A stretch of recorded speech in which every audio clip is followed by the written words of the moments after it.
Hii hapa haiwezi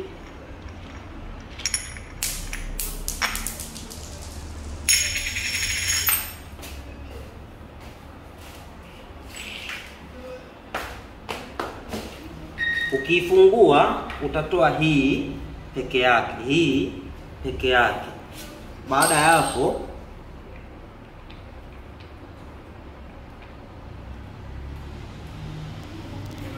utaweka kisu. Kabla ya kufunga na kufungua, kuna kitu nikukumbusha hapa. Kuna hili tundu inatakiwa uliwekee hii spana hii hapa iingie ili iguse, maana wakati unafungua au kufunga hii ikiwa haipo inazuia hii hapa, maana yake lazima itakuwa inazunguka always, kwa hautofanya chochote. Kwa ukiwa umeizuia hivi, ndio unaweza ukaweka kisu chako, unaweka na hii juu, afu baada ya hapo unafunga. Na kufunga hii mashine hapa kwenye visu inafungwa kinyume yani. Kwa baadaye ya kwenda clockwise kwenye kufunga, wewe unaenda anti clockwise.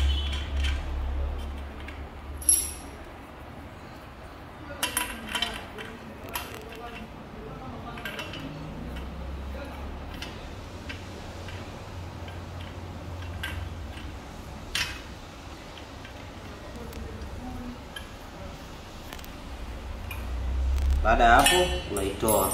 Hapa tayari umemaliza kufunga. Kisu tayari kinafungwa namna hii. Simple tu, ukiweka mafuta ukawasha mashine kule, ngoma inaitika. Hivyo ni visu namba 1, namba 2, namba 3. Visu hivi vyote vinafungwa kwa staili hiyo. Kuna kisu hichi hapa ambacho chenyewe kinafungwa design tofauti na hivi. Ngoja nifungue hapa nikuonyeshe namna kinavyofungwa.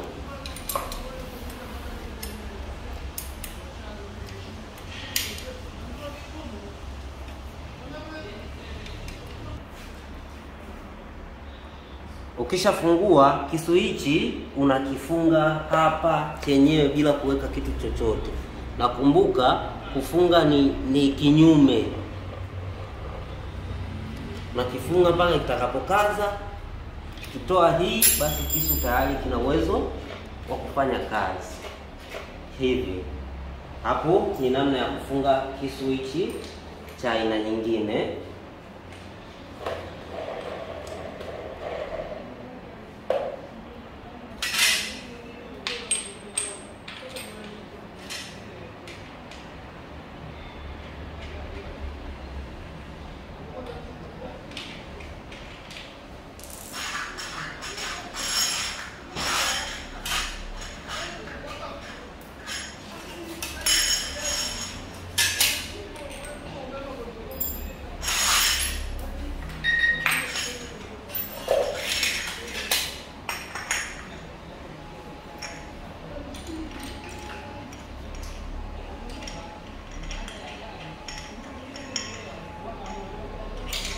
Hatua inayofuata ni nitakufundisha namna ya kufunga jembe la kupalilia ambalo ni hili.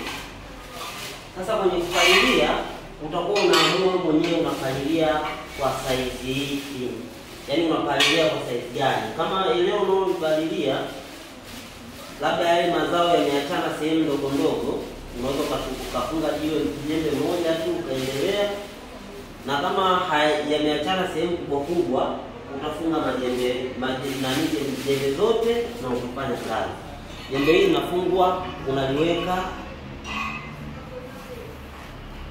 unaweka hii loki.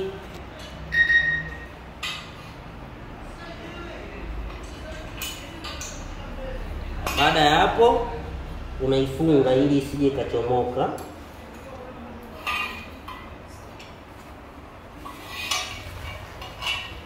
Na hii hivyo hivyo.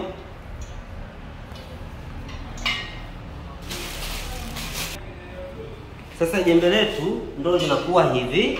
Kwa hapa nikupe maelekezo namna ya kuifunga. Hii jembe linajitegemea, kwa tunatoa hichi chote tunafungua hapa.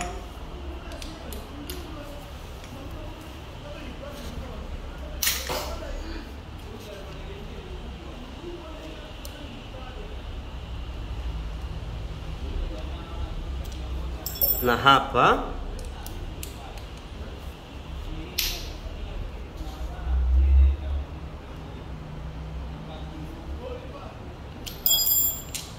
baada ya hapo tunatoa hii.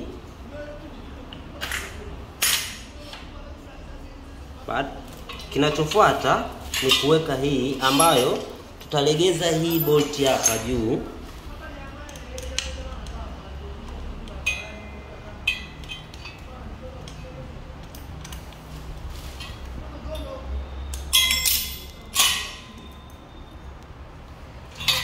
Tutaweka hii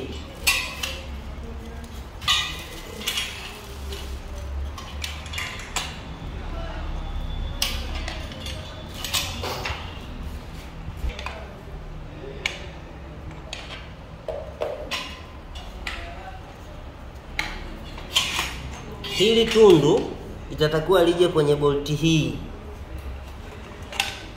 na hakikisha hii inaenda kuingia pale. Naona kuna katundu pale. Hiyo. Yes. Hii utaivuta mpaka itakapofika kwenye tundu lile la kufunga hii.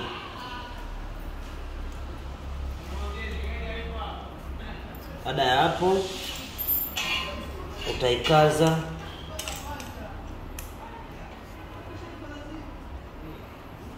Unaweza ukakaza na hizi zingine pia kuhakikisha jembe halichezi wala kufanya kingine chochote.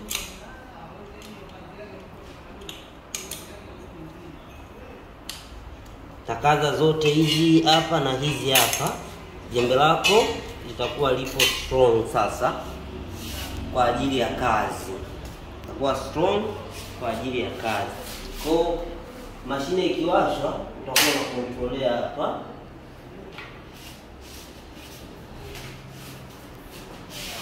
Hii hapa ni gari kwa ajili ya kuzuia na uchafu na vitu vingine. Kwa hiyo unaweza ukaiweka ukaifunga hatua chache tu kutoka kwenye nani.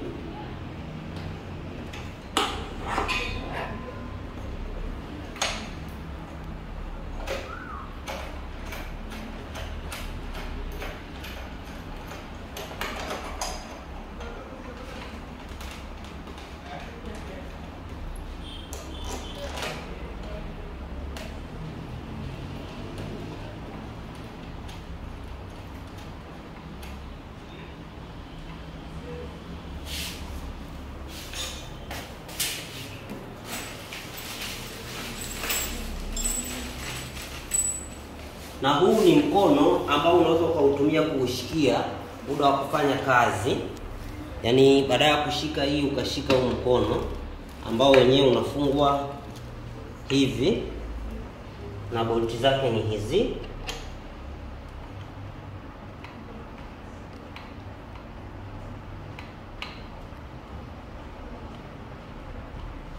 Kaza vizuri.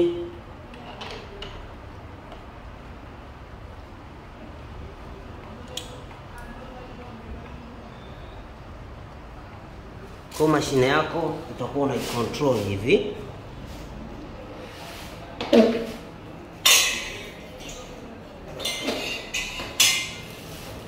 Okay, kuna vitu vya kuzingatia huko kwenye injini. Injini hii ni 4 stroke. Oil inaingia peke yake na mafuta yanaingia peke yake. Mafuta yanaingilia hapa, mafuta ni ya petroli, na oil inaingilia hapa. Oil ni namba 40. Cha muhimu cha kuzingatia, hakikisha oil haizidi hii H hapa. Hii H oil haizidi ili kuepusha mashine kuflotisha mafuta. Na ukishaweka mafuta, mashine hii inahitaji support kabla haijawaka, ambapo utabonyeza hichi kidude. Utajaza upepo, mafuta yatoke chini yaje juu mpaka pale ambapo utaona mirija yote imejaa mafuta na yamefika huku juu ya mashine, ndio utawasha. Wakati unawasha Hii ni switch. Hakikisha inakuwa nyuma ndio itawaka, na wakati wa kuzima utaipeleka mbele. Ikiwa huku ndio unaweza ukawasha mashine, na wakati wa kuzima unaipeleka mbele. Baada ya hapo, nafikiri kila kitu kiko complete, kimekamilika. Mashine sasa unaweza ukaivaa.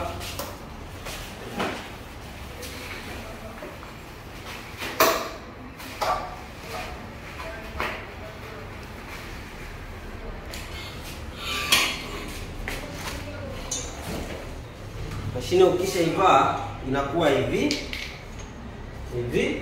Kwa hiyo unaweza ukafanya kazi sasa kupalia, kama ni kufyeka, kama ni kulima au kazi nyingine yoyote.